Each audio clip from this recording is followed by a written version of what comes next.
Hello, my dear students. मैं प्रसाद sir from N Infinity Info Solution. Welcome you all for next session in theory of computation. Usual note के साथ शुरू करते हैं. TOC is all about language and corresponding converter. पिछले कुछ video से बहुत इंटरेस्टिंग डोमेन को टच करते जा रहे हैं. That is what Turing machine. अभी इस केस में इस वीडियो में हम लोग देखने जा रहे हैं ट्यूरिंग मशीन जो लैंग्वेज को एक्सेप्ट करेगा उन लैंग्वेजेस के बारे में. So there are languages known as recursively enumerable languages. Next to that, recursive language and followed by हम लोग प्रॉब्लम डोमेन को डिस्कस करने वाले हैं, राइट? ओके, अभी आपको एक कॉमन वर्ड दोनों भी लैंग्वेज में दिखेगा, that is recursive.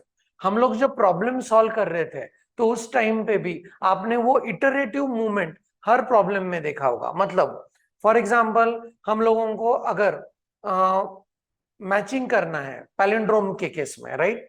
So what we are doing is यहाँ का ए को लास्ट के ए के साथ मैच कर रहे हैं एंड वापस control is given to Q0 and फिर नेक्स्ट ए और B is matched with next A और बी. सो इटरेटिव जो जोन है वो हम लोग हमेशा कर रहे थे.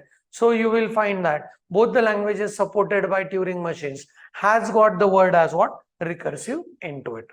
सो recursively enumerable language, recursive language क्या चीज है, कैसे उसमें चलेंगे, let's see. And definitely this is going to help us to define what are the different problem domains. So in all ये डिस्कशन बहुत इंटरेस्टिंग रहने वाला है, इसको बहुत ध्यान से सुनना भी है, right? Okay, so I will be starting my discussion with well known hierarchy that is चोमस्की.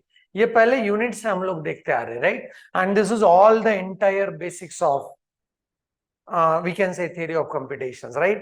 Where Noam Chomsky has done a very nice job of dividing the language into the 4 categories: type 0, type 1, type 2, type 3. Type 3 मतलब innermost circle जो है finite automata, right? Finite automata is a acceptor of that, and जो language है उनको कहेंगे it's what? Regular language. Definitely उसका grammar is regular grammar. जो languages regular नहीं है उनको कहेंगे context free language. Pumping lemma के साथ किया था, याद होगा, राइट? कंटेक्स्ट फ्री लैंग्वेजेस, उनका grammar is context free grammar and then it's a push down automata. Next to that, beyond context free we have context sensitive language and context sensitive grammar and उसका acceptor is LVA. And फिर बात कर रहे हैं अभी Turing machine and उसका grammar is unrestricted grammar. So we can have grammar में non terminal का any string onto the LHS and terminal non terminal का any string onto what? RHS. So no restrictions on the grammar. So grammar is unrestricted grammar. And language देखो RL and REL. Recursive language, recursively enumerable language. So क्या है वो चीज हम लोग अभी देखने जा रहे हैं, राइट? ओके, इसके बाद में एक ट्यूरिंग मशीन पे नेट पे मुझे एक मॉडल मिला था, उसका just simulation of the Turing machine का मॉडल देखते हैं and then will move into what are recursive language and recursively enumerable language. You will love to see this, please see. ये जो टेप है that is input tape, unlimited tape is there, right? Okay, and यहाँ पे आपको zeros once दिख रहे होंगे, right? सो input tape से ये जो हेड है that is a read write head. And this head can be moved in right direction, can be moved in left direction. We can ask it to stay there also, as well as here you will find that we can have this input tape as unlimited tape, right? And यहाँ से जो input जाएगा, this is finite state control entity, right? This is just a small model which says that हाँ, it is simulating what? Turing machine. Okay, so let's बात करते हैं आगे जाके about the recursive as well as recursively enumerable languages का, right? So Turing machine से जो language accept होंगे उनके categories हम लोग दो करने वाले हैं. One is Turing acceptable language and second one is Turing decidable language. Let us first talk about Turing acceptable. ध्यान देखिए, ये चीज को बहुत ध्यान से सुनना है, please observe. Right, so we have the Turing acceptable machines. So please see languages. A language L is said to be Turing acceptable अगर Turing machine halt हो रहा है सिर्फ yes के कंडीशन के ऊपर, राइट? मतलब वो एक्सेप्टेंस दिखा रहा है, वो रिजेक्शन नहीं दिखा है. और it may not halt for what? Words which are not belonging to language. So एक बार फिर से देखो, the language L is said to be Turing acceptable language if there is a Turing machine which always halts on all words belonging to language with the answer as yes or accept. But it does not halt, or it may not halt on what? All the words which does not belong to language. So ये सिर्फ acceptance दे रहा है, ये rejection के बारे में कुछ नहीं कर रहा है. हम लोगों को सिर्फ 50% डिसीजन मिल रहा है, that is something is acceptable. Such languages we will call them as Turing acceptable languages. And इन्हीं languages को कहा है recursively enumerable language. So all Turing machines are recursively enumerable language. मतलब इन लैंग्वेजेस के जो प्रॉब्लम्स हम लोग सॉल्व करेंगे ट्यूरिंग मशीन्स के थ्रू, इसके लिए Turing machine will only halt on accept and it may और may not halt for rejection conditions.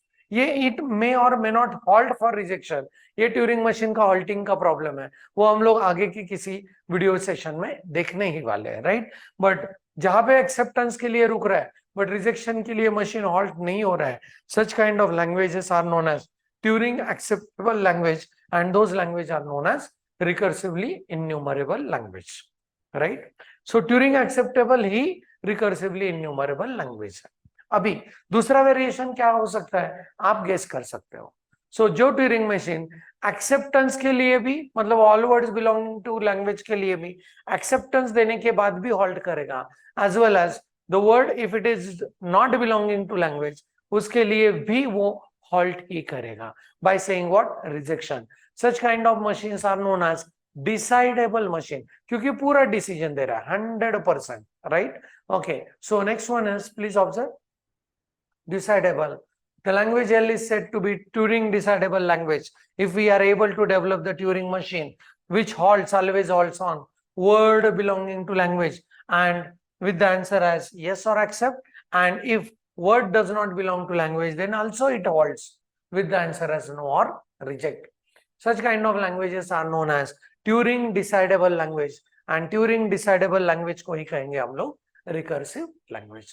बहुत सिंपल है, अगर सिर्फ acceptance दे रहा है रिजेक्शन नहीं दे रहा है, Turing acceptable language, recursively enumerable language, and अगर डिसीजन पूरा दे रहा है, acceptance के लिए भी halting, rejection के लिए भी halting, तो that language is known as Turing decidable, उसी को कहेंगे recursive language.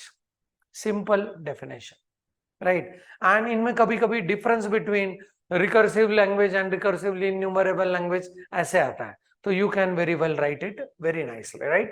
Okay, so every Turing decidable language is always Turing acceptable, क्योंकि उसमें acceptance है ही, but every Turing acceptable language cannot be Turing decidable language, क्योंकि उसमें rejection तो है ही नहीं, right. Okay, so I hope कि ये दोनों types of languages are clear depending on the decidability issues about this. Now ये ट्यूरिंग एक्सेप्टेबल एंड डिसाइडेबल के हिसाब से प्रॉब्लम्स को भी सेग्रीगेट किया गया in between 3 domains, different domains. So please see what are those problem domains are, right. पहला देखते हैं प्रॉब्लम डोमेन. ऐसे प्रॉब्लम्स जो हम लोग ट्यूरिंग मशीन के साथ सॉल्व कर सकते हैं, right, where the Turing machine will always terminate with the correct answer yes and no, and then we can call this problems as what? Solvable और डिसाइडेबल. मतलब ट्यूरिंग मशीन एग्जैक्ट सॉल्यूशन दे रहा है, एक तो यस भी कह रहा है, नहीं तो रिजेक्शन है तो नो भी कह रहा है. कौन सा language? Decidable. So this kind of machines और दिस काइंड ऑफ प्रॉब्लम्स जो पूरा का पूरा डिसीजन दे रहे हैं, we can call that problem as completely solvable problem or decidable problem. ये complexity theory में बहुत हेल्प करने वाला है, राइट. नेक्स्ट वन इज ऐसा ट्यूरिंग मशीन जो किसी प्रॉब्लम को अप्लाई करे तो that machine will terminate with the correct answer is yes, but may और मे नॉट हॉल्ट, मे और may not terminate with the answer for no. तो वो आधा ही सॉल्यूशन दे रहा है, तो उस प्रॉब्लम को हम लोग कहेंगे what? Semi solvable problem, right. So पूरा सॉल्यूशन मिल रहा है, प्रॉब्लम इज सॉल्वेबल. अगर ये आधा ही सॉल्यूशन मिल रहा है एक्सेप्टेंस के लिए, तो we can call that problem as semi solvable. And definitely फिर ऐसा प्रॉब्लम जिसके लिए एक्सेप्टेंस भी नहीं मिल रहा है, रिजेक्शन भी नहीं मिल रहा है by Turing machine. So generally Turing machine is considered as a universal machine. So आगे के एक वीडियो में यूनिवर्सल मशीन के बारे में डिस्कशन करने वाले हैं। But the thing is like, अगर किसी प्रॉब्लम के लिए हम लोग ट्यूरिंग मशीन नहीं बना पा रहे हैं, जो कि प्रॉब्लम के लिए यस के लिए हॉल्ट हो या नो के लिए हॉल्ट हो, तो उस प्रॉब्लम को हम लोग कहेंगे this is unsolvable problem. Means किसी प्रॉब्लम के लिए अगर ट्यूरिंग मशीन नहीं बन रहा है, so that is not computable problem, that is not solvable problem, which is known as what? Unsolvable, right? So if there is a Turing machine, please observe this very carefully. No TM which when applied to any problem in the class eventually terminates with the correct answer yes or no, then we can call this problem as unsolvable problems. So problem कौन सा solvable है, कौन सा semi solvable है, कौन सा solve हो नहीं सकता with Turing machine, it is all about working across Turing machine, because Turing machine is a universal machine. I hope कि language is clear, that is Turing acceptable language मतलब recursively enumerable language, Turing decidable language मतलब recursive language, and अगर Turing machine पूरा solution दे रहा है किसी problem के लिए तो we call the problem as solvable. Half solution मिल रहा है सिर्फ एक्सेप्टेंस के लिए, problem is semi solvable. If we can not design Turing machine to solve that problem, problem is treated as unsolvable. ये तीनों चीजें बहुत हेल्प करने वाले हैं कॉम्प्लेक्सिटी थ्योरी के डिस्कशन के अंडर। आई होप कि this particular entity is very much clear. That's it for this video session. इस नोट के ऊपर इसको रोकते हैं। Thanks for the watching. Keep studying, keep problem solving, keep studying theoretical stuffs also. That's it. Thank you very much.